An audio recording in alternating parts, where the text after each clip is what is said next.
And welcome back, and a good day to all. If you're watching this video in series, then in the previous video we covered going over addressing what the amperage draw was for the new LED lights that we put on the interior. We also fixed a rich running condition, and then viewed the oil pressure readings that we were getting while at idle from our milling high volume pump, as the temperature of the engine and the oil increased, and kind of kept an eyeball on what our oil pressures were at various temperatures. And the link for the playlist, for this entire playlist, for the performance build part of the playlist, will be in the description below.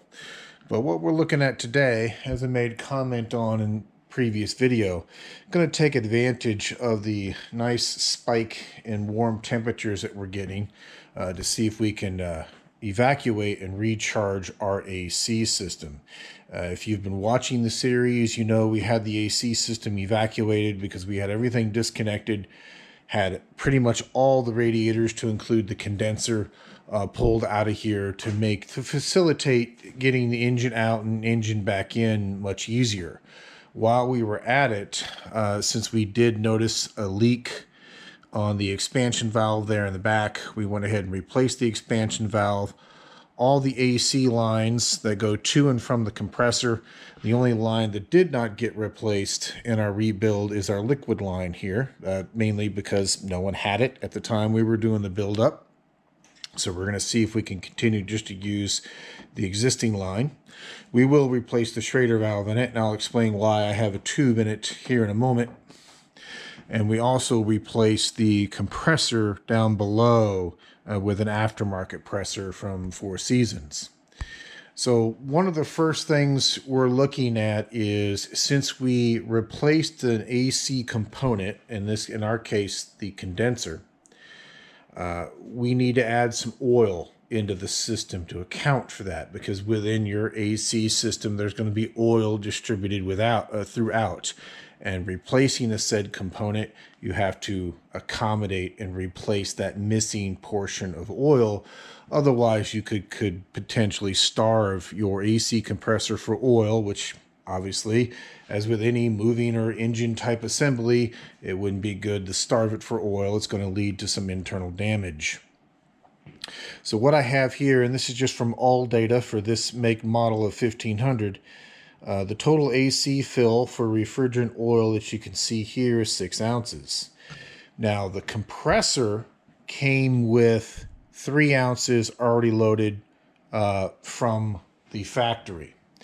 Now, the way the book wants you to do this when you're doing a compressor, and you can see here, is they want you to drain and measure the oil from the old compressor and make sure that the new compressor has that same amount. Well, if you refer to a previous video in this build series, we tried to do that, and the compressor was pretty much empty of oil, meaning it either had already been all drained out, or the leak led to almost a complete loss of oil within that compressor. Excuse me. Now, some of that oil was drained out of the lines when everything was disconnected. So it wasn't all due to a leak. I do know that some was lost during the disassembly process. But without having that to go on, we're going to go with the fact that what came from the factory, being 3 ounces of oil, will be sufficient for the compressor. But we're also going to look at our chart here, and it says the AC condenser, they want you to add 1 ounce if you're going to replace it. Now the evaporator, which is on the inside of the cab, inside the HV box, we didn't replace that piece. Now if we were going to do the evaporator, you notice it's 2 ounces. So if we take the 3 ounces that came in the compressor, add 1 for the condenser, which then now we'd be up to 4 ounces. And if we have 2 ounces for the evaporator, you notice that now is 6. So that brings us to our total capacity. Now, the likelihood that that evaporator still has 2 ounces of oil in it, it's possible. But remember, we replaced all of our lines as well. And there's going to be oil throughout those lines that it's now no longer there. So with that said, We're going to put oil in this system, but I'm going to add a little bit more than just the 1 ounce they list here. Now, I'm not suggesting that you do this. I am not an AC person. I'm not a professional AC person, but I would rather have the system be a little bit overcharged in oil and hurt the efficiency a little bit, rather than the compressor be starved for oil, which would lead to a much bigger issue. So I think what we're going to do here is we're going to add about 1.5 ounces of oil to the system instead of 1 ounce, and that should hopefully help us to accommodate for any oil that may have been in the old refrigerant lines that were also lost when they were also replaced. Now, there's several different methods. There's all kinds of methods over YouTube now about how you can potentially recharge your AC system. I'm just going to show you what we're going to use here. And yes, I've got one of these basically highly affordable manifold gauge sets that you can get from Amazon.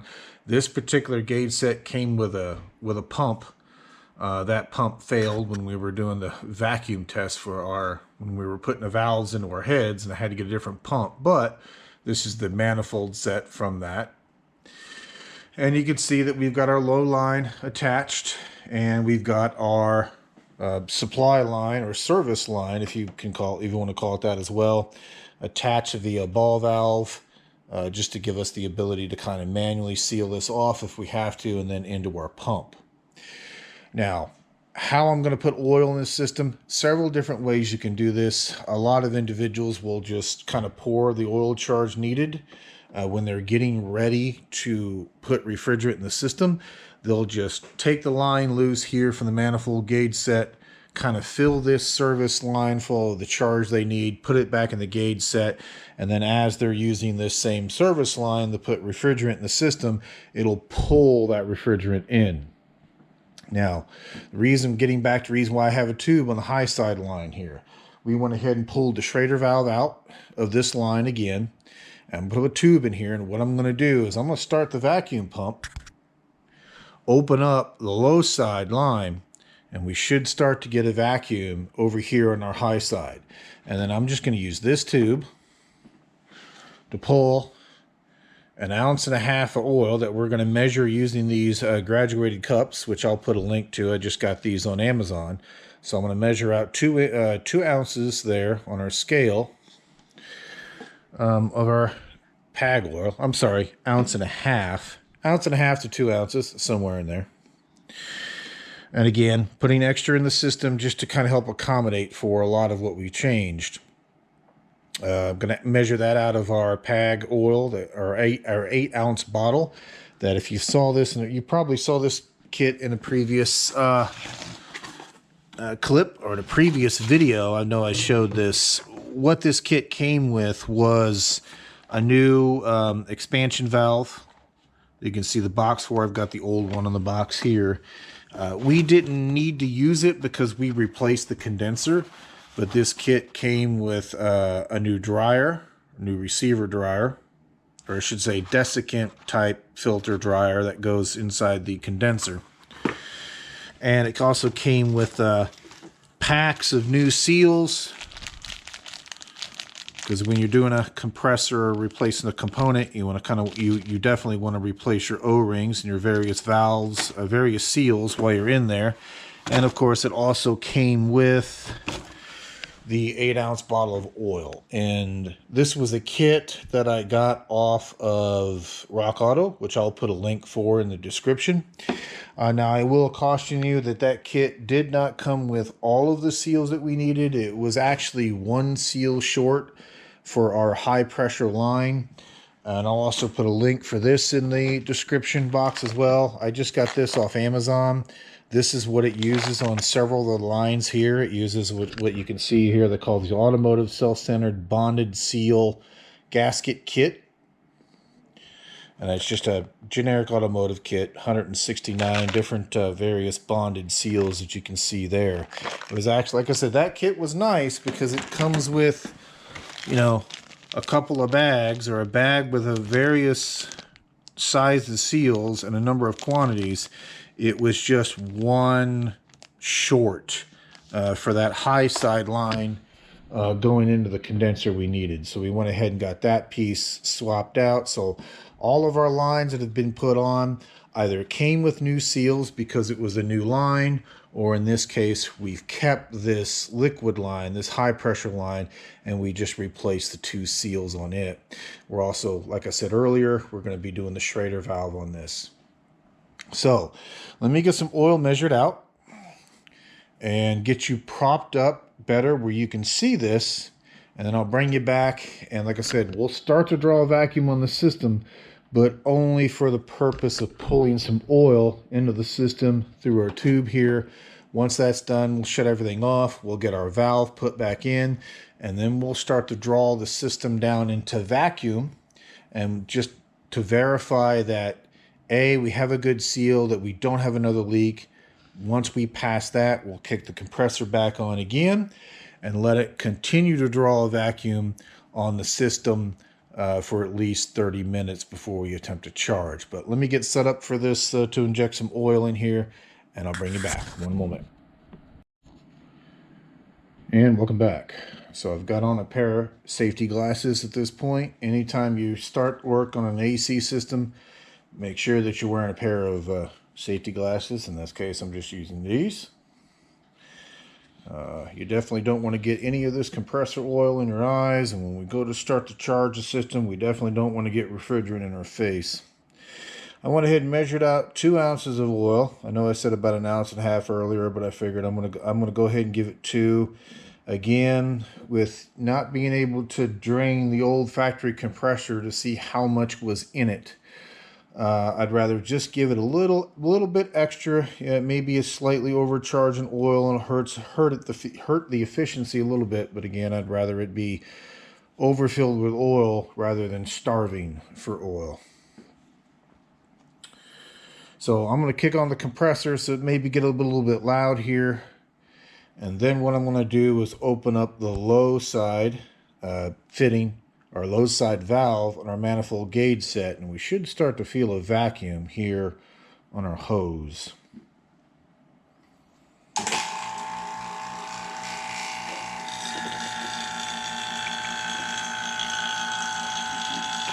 Yep, got a little bit of vacuum there.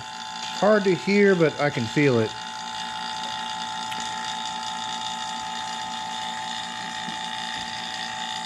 So let me see if I can get you in the shot here.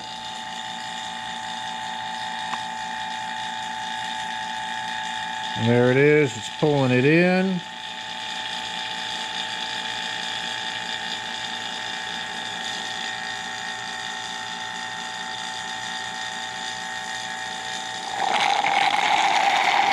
And yes, we are pulling air, which is fine. I want to make sure I get all of that out of the cup there. Because remember, we're still going to draw a vacuum on the system to get the air out.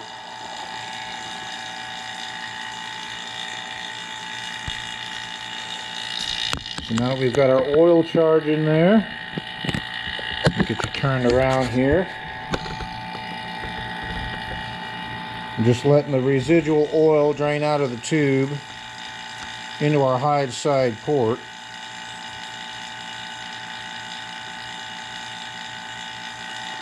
Okay.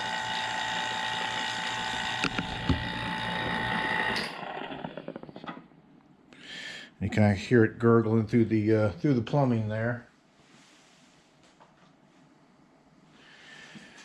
Yeah, when you're operating one of these little compressors you get, we're just going to put our Schrader valve back into our high side line here. You definitely want to have some ventilation. These things tend to mist oil. There we go. Basically just hand tight. No need to get vice grips or anything on that. Crank that down. So now that we've got our oil sucked into our system, what we can do now, I'm just going to put the cap on the, well, I'll leave the cap off until we're ready for it. Now, I'm not going to hook the manifold gauge up to the high side during this process, and to be honest with you, I probably won't do it as well when we're getting ready to charge the system. It's one thing you definitely don't want to do, especially if the automobile is running, is charge through the high side port. That would end very badly. These cans, that high side can easily get up to 200-300 pounds of pressure, depending on ambient temperature and other factors. And this can you definitely don't want to expose to the high side of your manifold gauge set, otherwise very bad things will happen. The can even states, and I think they have a PSI rating on here, pressure higher than 175 PSI per the manufacturer will cause this can to explode.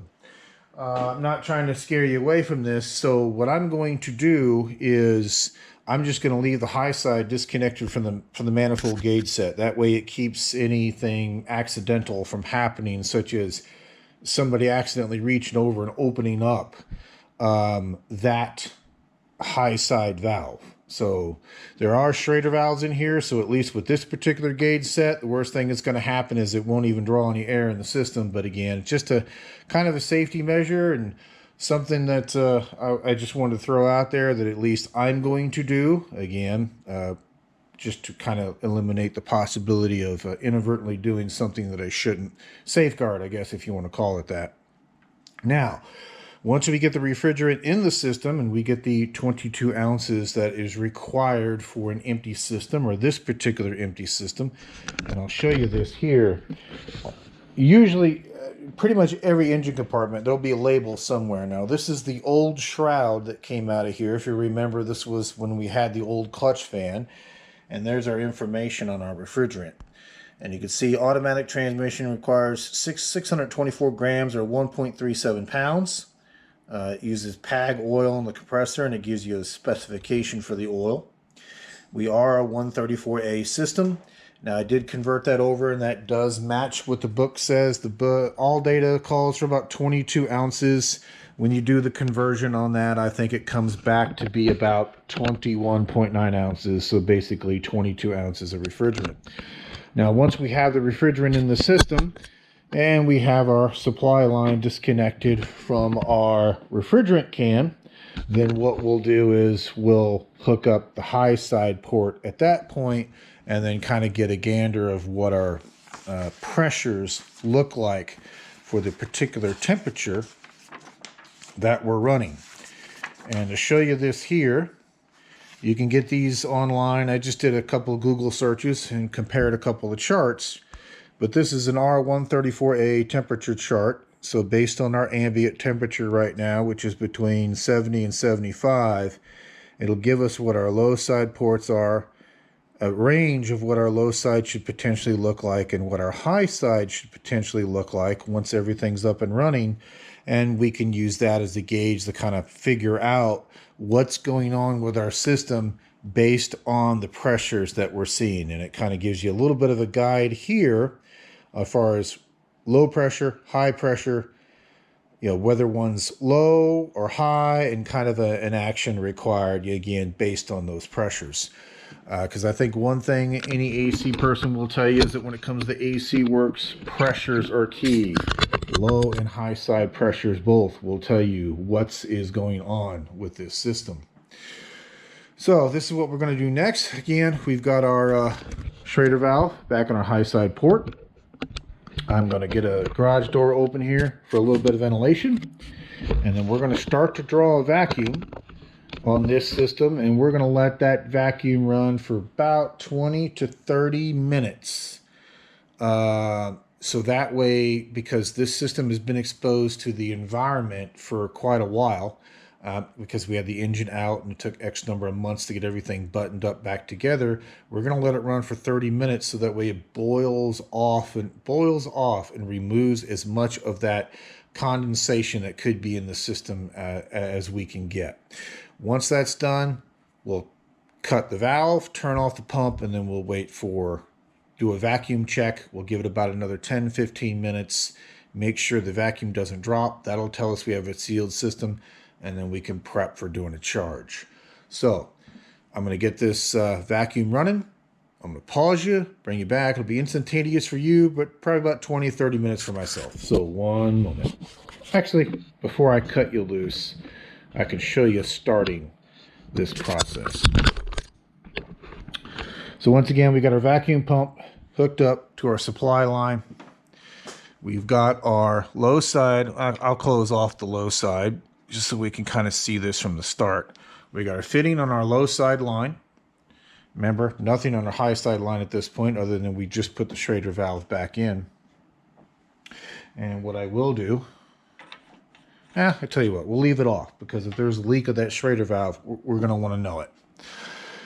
I forgot to mention this earlier, I apologize. These fittings are two different sizes, so it won't let you take the low side fitting and put it on the high side, and the high side won't go on the low side. Again, just a safety measure. So we got that valve off. So as soon as we turn this pump on, you're going to hear it kind of go to, you'll hear the tone change in it because it's not actually pulling any air out of the system yet. It's kind of reached its max volume of what it can pull out of this line. But then when we open up our low side valve, it'll start to pull air out of the system. Now, again, several different ways you can do this. I'm going to do this from the low side only. I've seen other individuals hook up their high side, crack open both valves and pull a vacuum from both sides, which would make the process faster. But as you saw, we still get a vacuum on this side, even though we're only pulling from the low side fitting, as we use that vacuum, remember, to put our oil in. So let's get this process started. You'll hear that tone change because it's basically pulled all the air out of this line that it could, and it's reaching its maximum. But if we reach over here now and open up our valve, you'll see that our gauge is starting to come down. Looks to be about 27, 28. And realistically, you're only going to get about 28, maybe 29 inches of mercury on this. A perfect vacuum would be 30, but it's theoretically impossible. Yeah, there we go. Okay, so what we're going to do, we're going to let this run just like this, I would say for about a good, again, 20-30 minutes, to make sure that we've got as much atmosphere and moisture out of this system as we can get. Then we'll cut that valve there, and then turn our pump off, and then we'll do a decay test at that point. So once we hit that point, I'll bring you back. So one moment. And welcome back. So we're probably right about 20 minutes. I'm sorry, about 25 minutes. About 25 minutes at this point. And what I'm going to do first is I'm just going to close up the valve on the manifold gauge, isolate it from the pump, and then we're going to shut our pump off. You can see our vacuum gauge there. We're still holding steady. And now we just do a decay test. So we'll give this about another 10-minute timer. We'll come back, we'll check our pressures, and hopefully that needle hasn't moved, and we'll be able to start recharging. So I'll bring you right back. One moment. And welcome back. Well, it has been considerably longer than 20 or 30 minutes because I had to go run and take care of an errand. But you can see we're still sitting at the same level of vacuum that we were when we shut it off. So that confirms that we do not have a leak in our system. And again, we've got this valve shut off at this point. But just as an extra measure, I'm going to go ahead and cut this ball valve as well. Now, there's check valves and all of this, so I should just be able to take this hose off of here. There we go. Now, had to run out, take care of an errand, and also had to go out and get a different tap. This might still work, but I ordered this kit from Amazon, and it said it would come with a tap that would work with an R134A self-sealing can. But if you look at that right there, that is more of a puncture type tip. That, to me, is more for a puncture can. So I had to run out to an auto parts store and grab a hold of this one, which if I work this valve all the way down, you'll see this is more of a blunt tip. It's not like a pin.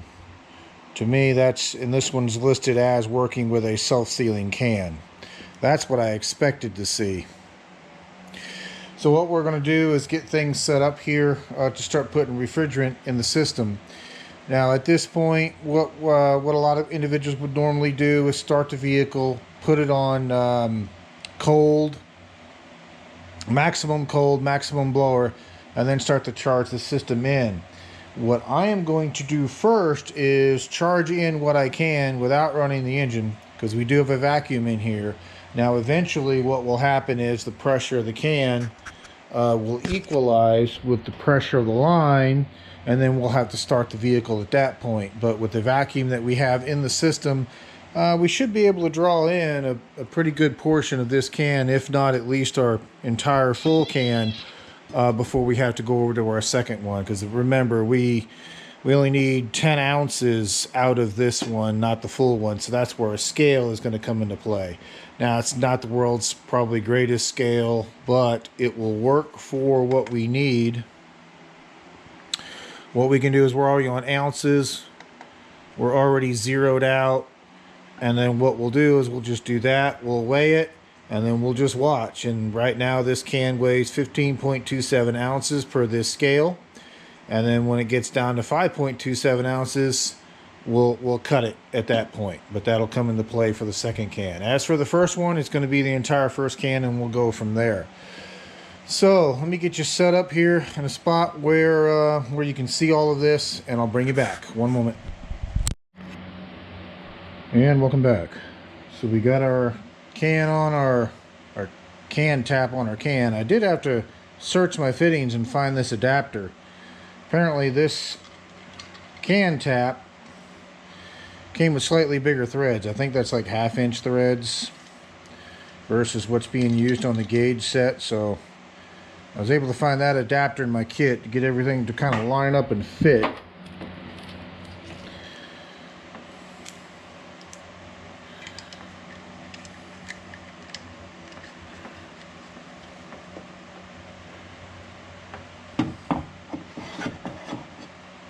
Now there's a lot of, there's a lot of talk on the internet about not turning the can upside down and periodically turning the can upside down to get some liquid out, and whether you should do it or shouldn't do it. And now as it gets towards the end, I've seen individuals just kind of rock it like this to gauge how much fluid is still in the can.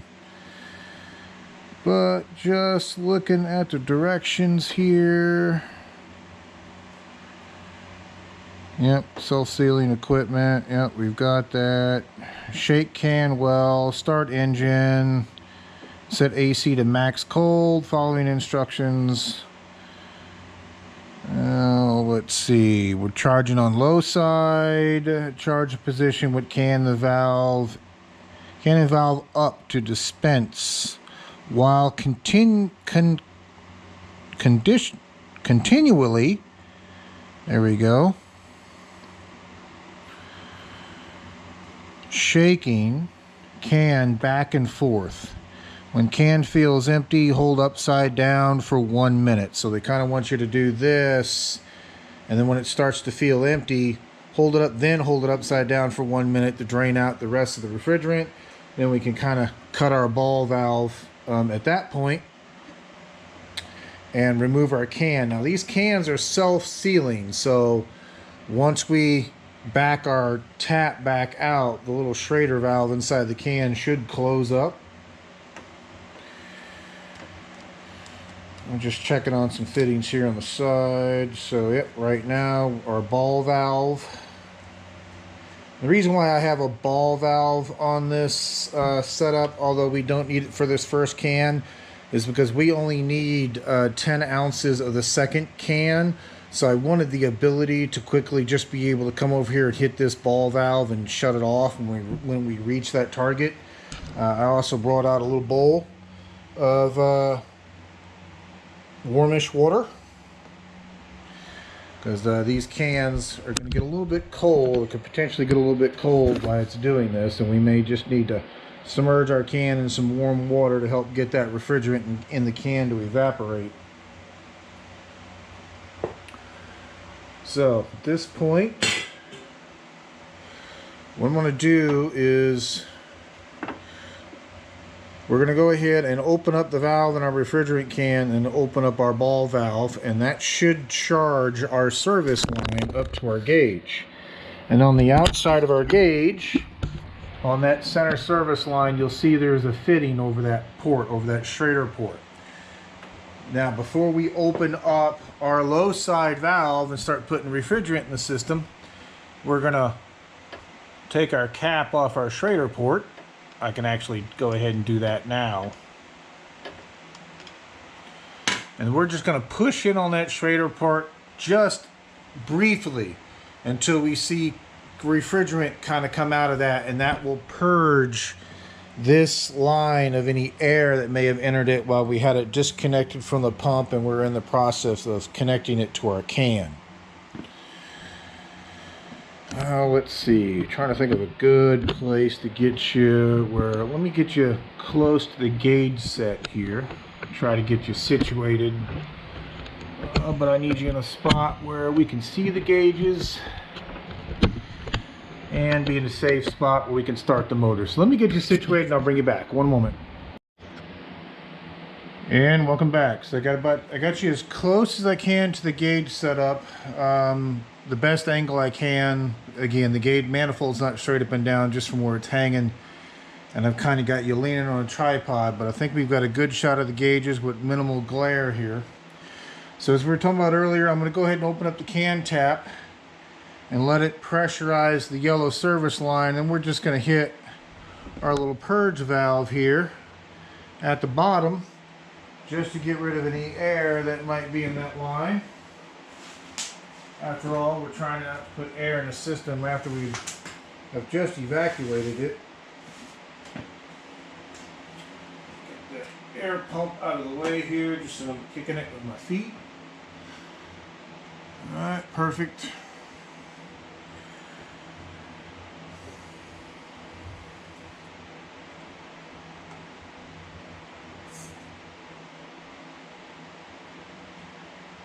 Okay, we should have refrigerant in our line now at this point. So if we just come in here and hit this just a little bit.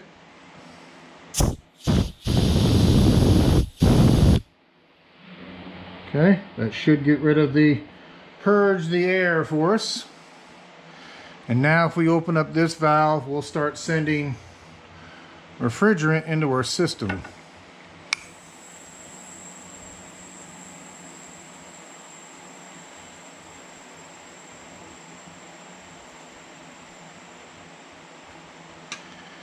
Oh, let me get you panned up there so you can see that gauge move.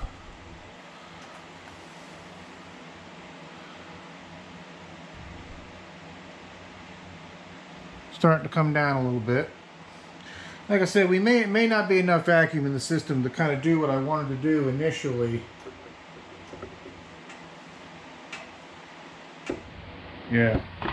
We're going to have to start to get it to pull the rest of the refrigerant in. It looks like we've equalized out in pressure, which is why it's not pulling any more in. So let me get some stuff out of the way here and crack the garage door for ventilation. Then we'll give things the start and let her go. I'm just making sure I got everything out of the way of hoses and belts, and we do.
compressor is not engaged yet, but with the temperature that it is outside, it doesn't surprise me. You just have to wait for it to cycle.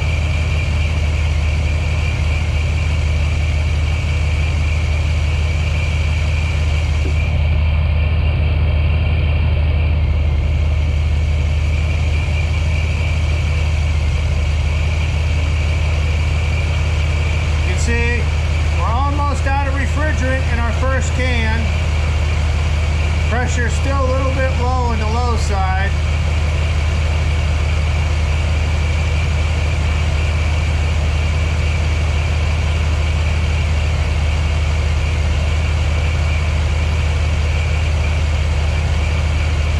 I'm emptying the last of the refrigerant of the first can into the system.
Continuously weigh it as we're doing this.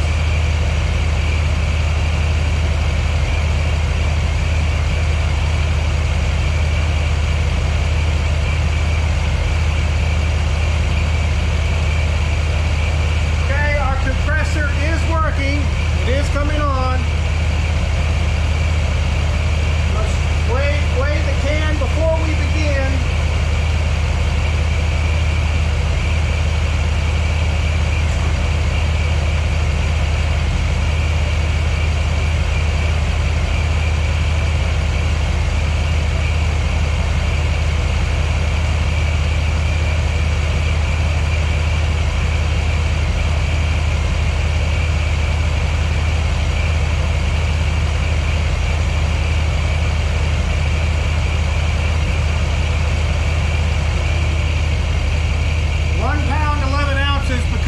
Hoses, and I'll show you this here. Let me get you unclipped from the tripod. So this is what I'm doing. I'm just going to measure the can, the pre-weight of the can. Now remember, we got hoses and everything else on this, so it's going to be a little bit heavier than normal. Then I'm just going to subtract 10 ounces from this, and that's where we'll stop when we get to that weight. And what I'm doing is the can frosts up. It doesn't want to deliver any more refrigerant. I'm just submerging it, putting it in a little bit of warm to hottish water here. So let me pause you. I'm going to continue to work on this and I'll bring you back. One moment. So welcome back. Sorry for the noise. You can see what we're doing here. I'm just keeping an eyeball on the weight of the can, of the second can as it fills in. Also keeping an eyeball on our pressure. And as we start to kind of equalize out more, or because of the ambient temperature, this can's going to start getting cold. So again, we'll agitate it like we were. We'll set it down and continue to check our measurements until, again, we get 10 ounces out of this can, and then we'll stop. So that's what I'm working on now. And I'll bring you back. One moment. And welcome back. So just taking measurements of our can here. There's just a little bit left in this one because remember we needed 10 out of the 12 ounces. So not entirely the full can, but almost. The nice thing is with these being self-sealing cans, we can take our tap off and not have to bleed anything. So sorry I couldn't kind of show you that step by step. I kind of gave you the highlights of what I was doing was, you know, as the can was frosting up, just kind of submerging in a little bit of a bath. Well, while we were rocking it, and you saw some of the refrigerant from the gauges. You can see it in the sight glasses. So now that we've got our charge in there, or close to our charge level, at this point, again, that entire can's empty, and we probably got about an ounce, maybe an ounce and a half left in that. Now, I had a problem with the fitting as we were doing this down there below where I put the ball valve in just to have that extra cutoff. One time when I was agitating the can, it caused that to back up. Now, the good thing is we didn't get any air in the system because it was using the pressure from the can to push outward.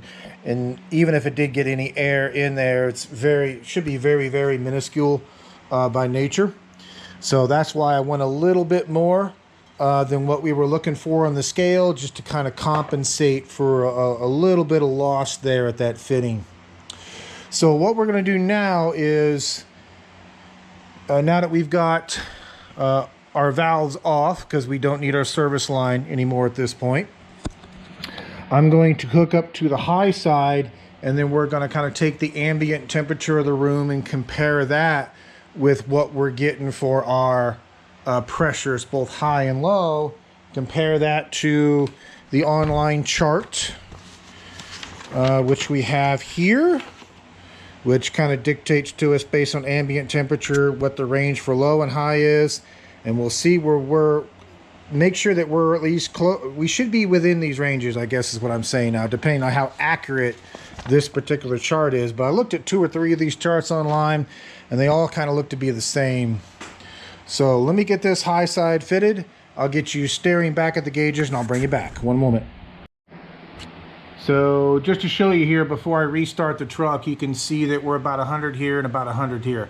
We're pretty much equalized in pressure, which I would expect with the engine off. But let's go start things back up, let it calm down from high idle, and see what our pressures look like with things running.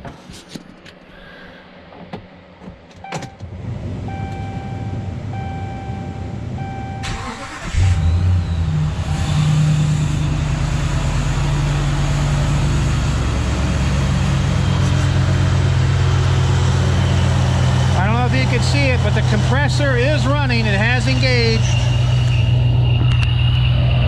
Okay, we're seeing about 40 psi on low, about 45 psi on low, and about 100 and maybe 50, 60 on the high. Yeah, probably about 150, 160, and about 45.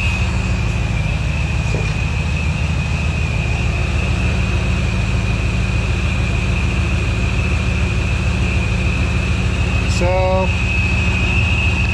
right now we're within this range,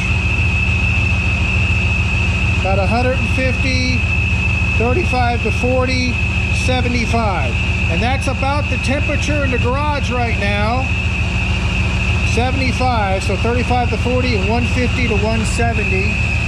Yeah, we're about there, 35 to 40, and we're right about 150. So our pressures look good according to our chart, which tells us that the AC system, based on the ambient temperature and humidity and such for today, of course we're in the garage doing this with plenty of ventilation, that we're working acceptably. We're seeing what we should be seeing, I'm saying. And we're getting nice cool air out of the vents. Now, again, it's not a very hot day today.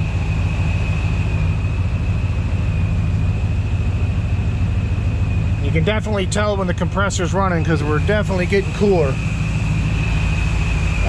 Let's see. Do I have my access to this? My temperature gun have batteries in it? Probably not. Now, this isn't, albeit a 100% accurate way. Yeah, I don't have a, well, I might have one. Hold on. Sorry, I should have had this set up ahead of time. I apologize. Let me just get a battery in here. We're gonna have to take these measurements, these infrared measurements, with a grain of salt. This one's probably not as accurate as it would be if we had an actual digital thermometer. I'm sorry, not a digital, but an actual AC thermometer. But it should give us an idea of what we're looking at.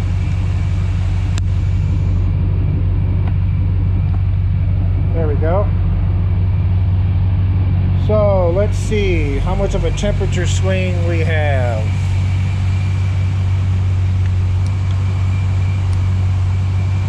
So we're pushing about 54-ish degree air. So we're looking at about a 20-degree temperature difference. And I think they say generally between 20 and 30 degrees swing. But that is not shabby. I mean, I think that'll work for now. Again, the garage says it's about 73 in the garage, and you see we're getting about 52, 53 air on this, which again isn't probably the most accurate measurement in the world. Sorry, let me just shut this off so I don't have to keep screaming over the sound of this thing. Not that it doesn't sound good, but it does sound good. So what we're looking at least based on, again, just me being an amateur at this, our pressures based on the current temperature of the garage right now and the air that we're getting out of the vehicle. Now granted, that's also measuring without air blowing over the condenser. That's just the air that the fan can move through it at this point. We're seeing what, about 20-ish temperature swing between ambient of the garage and what's coming out of the vents right now. So based on that and the type of humidity and the day that we have today and the fact that we're running this in a confined space and our pressures, it looks like we're good at this point, but I won't really be able to test it until we get into, you know, a nice 75, 70-ish, upper 70s day and be able to get this out on the road and really just kind of run it through its paces. So what I'm going to do is just back off our fittings here. Close our valves up.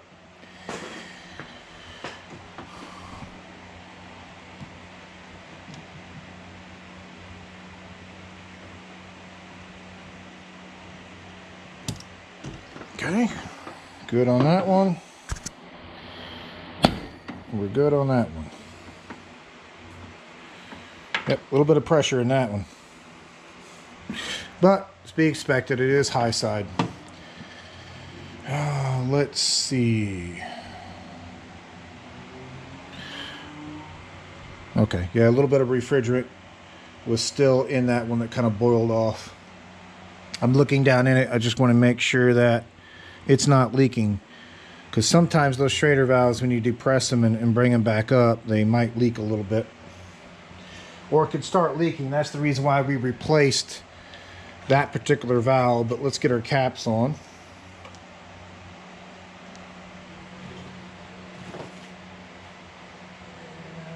Let me find the other cap. There it is.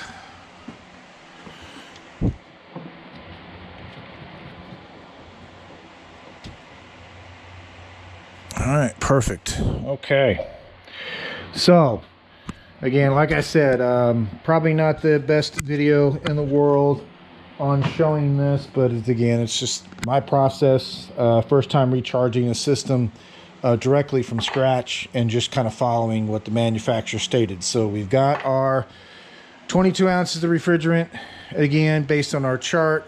Pressures both high and low look good based on the ambient temperature that it says that we should be having for an efficiently running system.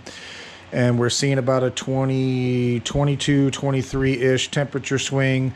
Again, that's using the infrared measuring device, which is going to have a degree of inaccuracy to it. So with that being said, hopefully you find information in this video useful. What I will do is link in the description below the location of this scale that I was using to weigh out the last bit of refrigerant that we needed, as well as what else,